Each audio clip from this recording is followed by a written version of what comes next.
Hi, my name is Diane Wilburn, and I live in Los Alamos, New Mexico. And today I am going to present to you on the use of goats for the development of fuel breaks in Los Alamos, New Mexico. Let me get my PowerPoint slide presentation here. So today I want to go over with you where exactly is Los Alamos, New Mexico. I'm going to cover recent fire history we've had in our community, talk about some community planning that has happened since the 2000 era, and I'm also going to talk about success stories and what led me to the idea of using goats to develop fuel breaks. Initially I had thought of using goats for weed mitigation, but I've since expanded a little bit beyond that. I have 4 research questions I'll go over with you and tell you some of the results from that research, and I will also talk to you about the conclusions I have, because I'm considering using this as my master's thesis. I'm a distance education student working on a degree in agricultural science, a master's, and I think this just might be an interesting pursuit. I'm 55 years old, so I'm sort of doing this as career number 2. So just to let you know where I'm coming from. Let's see. So where is Los Alamos? Sorry about this, how this slide came out. It got a little bit confused in its conversion. If you look at the, let me move that over a little bit. So you look here, we're a small county. We were incorporated in the 1950s or 60s. We're, as you can see in the map on your right, we're a little bit smaller. We were carved out of Sandoval County. Our community started back in the 40s as part of the Manhattan Project. What we have here now, our main employer is Los Alamos National Laboratory. Our whole community has about 18,000 people, and about 4,000 of those folks work at our national lab there. But we've had some fires in the recent past. I moved here in '96. And I'm just going to talk about the recent fires because there's only so many minutes I can talk to you. And so what we've had is ecological changes that have impacted our environment here in our community. Some of the things that have impacted our risk from fires is we get less precipitation than we used to. We used to have we've always had about 18 inches per year, but our pattern has changed. And so we get prolonged dry periods, and then we really get these heavy rainstorms that used to only occur on average once every 5 to 100 years. But from the papers that the county had, they said those are now happening each year. We've also have a mean temperature increase by at least 1 degree Fahrenheit, and our summer temperatures average about 2 degrees Fahrenheit above normal in the recent past. We've also had a lot of mortality in our trees with the Douglas fir and the ponderosa pine. I mean, not the ponderosa pine, the juniper. We had a beetle infestation, so we have a lot of fuel out there. And because of some recent forest fires, we've also had significant grasslands that are developing around our county.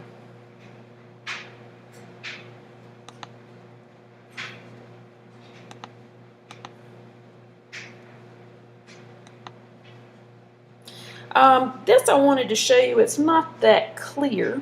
I could zoom in a little bit. What I wanted to show you here was we're a small county, but if you see here, we're surrounded by the Santa Fe National Forest.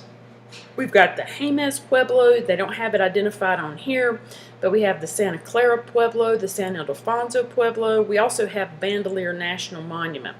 Our community has 2 parts. We've got Los Alamos, which is up, we're at about a 7,500 feet elevation, and then if you go down to White Rock, which is I'd almost call it a bedroom community, but still in Los Alamos County, they're at about 5,000 feet. So this is the fire history I wanted to review with you. In 1996, we had the Dome Fire, and that was a fire that they that pretty much burned the southern part of the county. It burned Bandelier National Monument, but it did not reach the community. It was a 6,000 acre fire on the first day that it ignited. But we had a lot of community effort there to get people involved in fighting that fire because it wasn't bandolier. The county helped, the lab helped, and then the Los Alamos National Laboratory created the Interagency Wildfire Management Team, which is still looking at reducing fires on the lab's property. Then in Sierra Grande fire in 2001, when I was here, and we were actually evacuated, that fire started out as a prescribed burn. In May of that year, they decided that they would do a prescribed burn on the slopes of the Sierra Grande. They had some unexpected wind conditions, led up to 70-mile-per-hour winds. And over the next 16 hours after that fire started, there were 400 families in our community that lost their homes. Then we evacuated again in the Las Conchas fire of 2011. That fire started when a tree fell on a power line. At first it burned 43,000 acres, but that fire took months. It was not extinguished totally until August 3rd, but it burned 150,000 acres. So what happened after all these fires is Los Alamos County developed its long-term recovery, redevelopment, and hazard mitigation plan. The county really tried hard to do a lessons learned and plan for the future. They also, in 2008, and this went on to, 2000, and it went on to 2008, they started a fuel mitigation and forest restoration project. But what the federal government was doing, when we had our fire with the Sierra Grande, there were a lot of forest fires that summer all across the country. And so the National Fire Plan and Healthy Forest Restoration Act of 2003 was enacted. And what that required was that the communities develop their own wildfire protection plans. And what the government had noticed was that the communities and the agencies were not working together. You had a lot of people in the Southwest. Our population was growing, and we were building our houses right up against the forest. And they call that the wildland-urban forest interface. And so they decided that we needed to team to be able to actually fight these fires or reduce our risk. So in the 2016 plan for Los Alamos County, there were goals that came out this past summer, and I have just highlighted the ones that are pertinent to my project, and I've italicized the ones that led me to the idea that perhaps goats could be used. If you see that first goal there, and there's three, they want to reduce the hazardous fuels on the county and federal lands. So that idea is out there. Goats can do that. And I'll go into that a little bit later. They want to minimize the risk of crown fires entering our area. And crown fires is when it's burning at the treetops, and you don't want the fire to creep up to the trees to get that going. So goats are pretty good at getting rid of the underbrush and getting rid of the little limbs on the bottom up to a certain height. Depends on what kind of goat you use. And then there was an overall idea, a goal, that to look at the progress we had made, and that we needed to actively manage our fuel loads, and we also needed to get the community involved in involvement and protection against wildland fire. So since I have goats, everybody in the world sends me on Facebook any goat video that is ever posted or hits social media. And I just listed two here. These were I just put goats weed mitigation.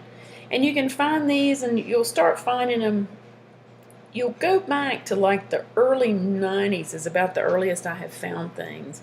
But you can see here New York Parks was using goats as a chemical-free weed control alternative. Those are the things you most commonly see.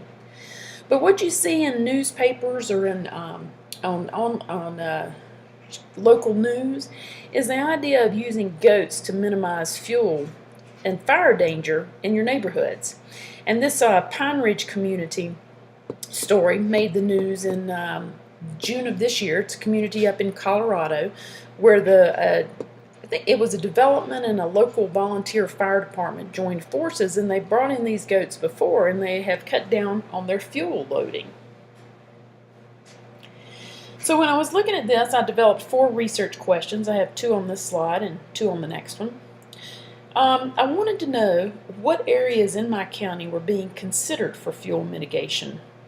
So I decided I would do a survey, and I was going to develop questions to interview property owners, and I included homeowners and renters in Los Alamos County, the National Forest Service, the Department of Energy, Los Alamos National Lab, private landowners, and Bandelier National Monument. And that's pretty much who surrounds our community and who was involved in our hazard plan development.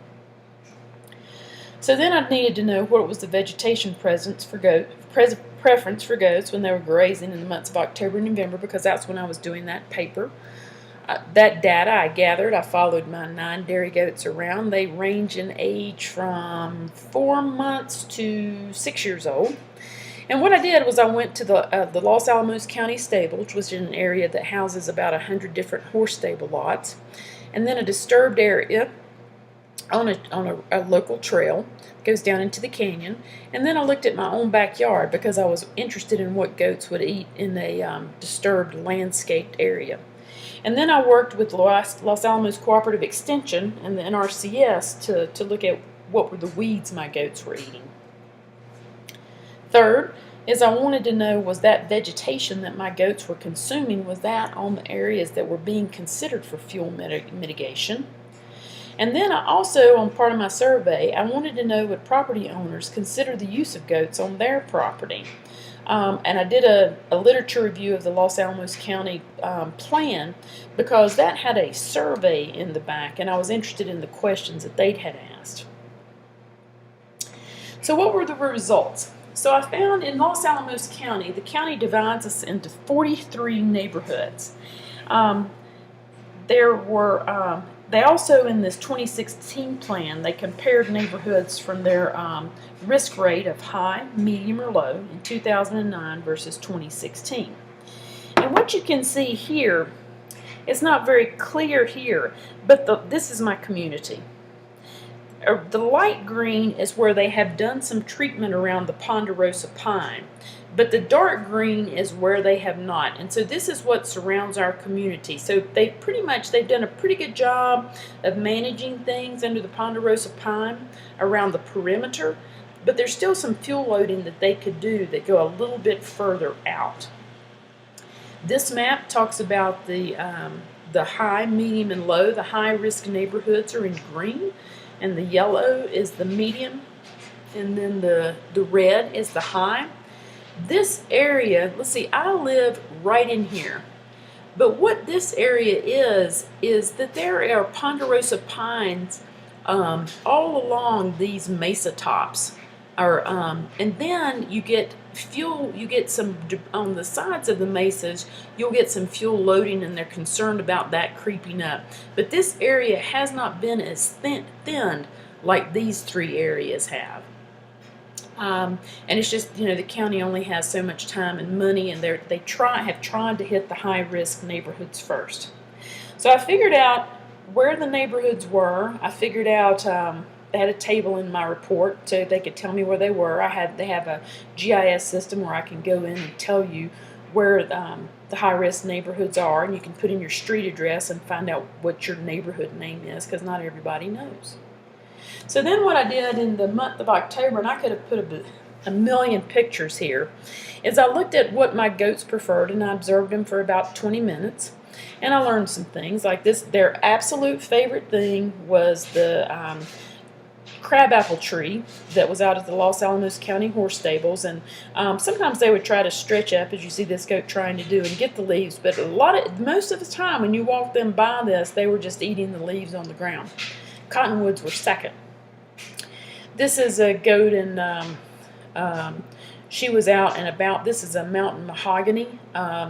They will pretty much eat these down to a stub. That was very interesting. And then one thing I noticed, these 2 pictures aren't exactly alike, but they're of the same area, and you may not see it here, but I had 2 goats in this area. It took them about 8 hours to clean this to where it looked like this. As you can see, they can really do some fuel reduction.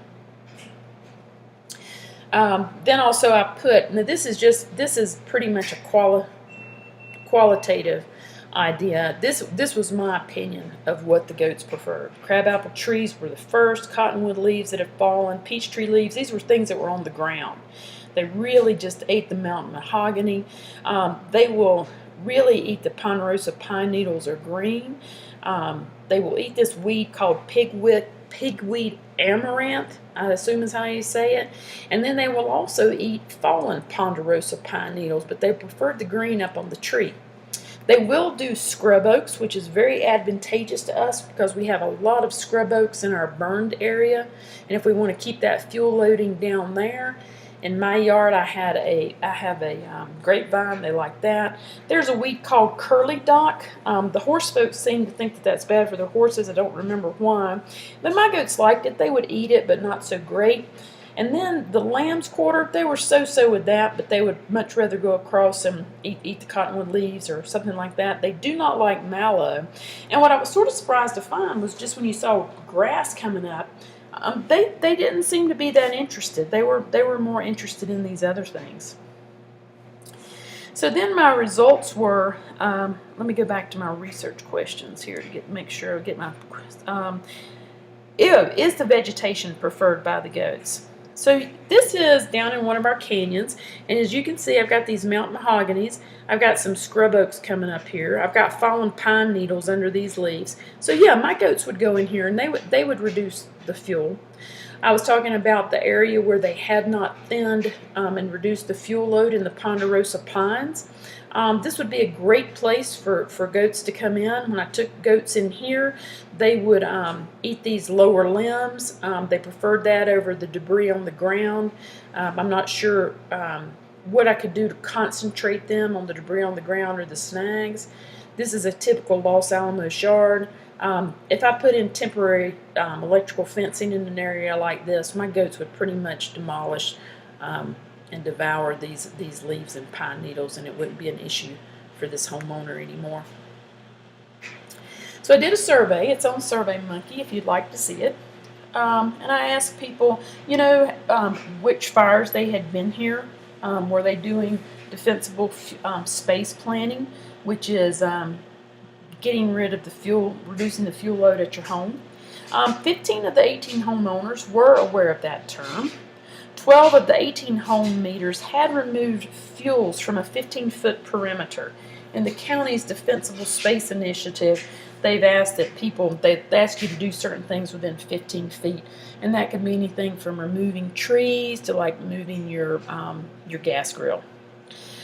17 of the 18 homeowners had removed ladder fuels, and those are the fuels that would help a fire creep up into a tree. Of my survey respondents, 4 live in high-risk neighborhoods, 4 lived in medium-risk neighborhoods. The rest, their neighborhoods were low. And then when I asked people would they allow goats on their property, 15 of 18 said they would. Oh, I also asked them, I didn't put on the slide, would they mind if the county had goats along the perimeter of their lots, like going down into the canyons and into some forested areas, and everyone, I can't remember the number, but most of them agreed with that. But only 12 of 18 would allow temporary electrical fencing, and the comments on that I got was people were just a little bit, I think they thought electrical fencing was cruel was one comment, and then another person was afraid that their dogs would get in it, which I understand. So my conclusions from all this is that the residents in this community are open to the idea of using goats for fuel reduction. The residents, when I did my survey, I had pictures of various weeds on it, and it would require a site visit to determine if the people had items in their yards that goats would like to eat. They just weren't familiar with things like the term curly dock or what that looked like. So what I'm thinking about doing with this is, and steps for the future, is could I turn this into a master's thesis? I know further research is needed as far as food preference for goats. I did this in October and November, so I have not looked at what the food source is in the spring, summer, or the winter months. Sometimes my goats do seem to provide a dried weed that turned brown versus a green weed, so I need to look at that. And then I also need to do further research as far as protection of goats during grazing. When I looked at the success stories, some of the goat herds that were brought in, they had herders and dogs. Some had temporary electrical fencing. There's just a variety of alternatives. So anyway, so that's my paper. I'd appreciate any feedback on my idea, and thanks for your time.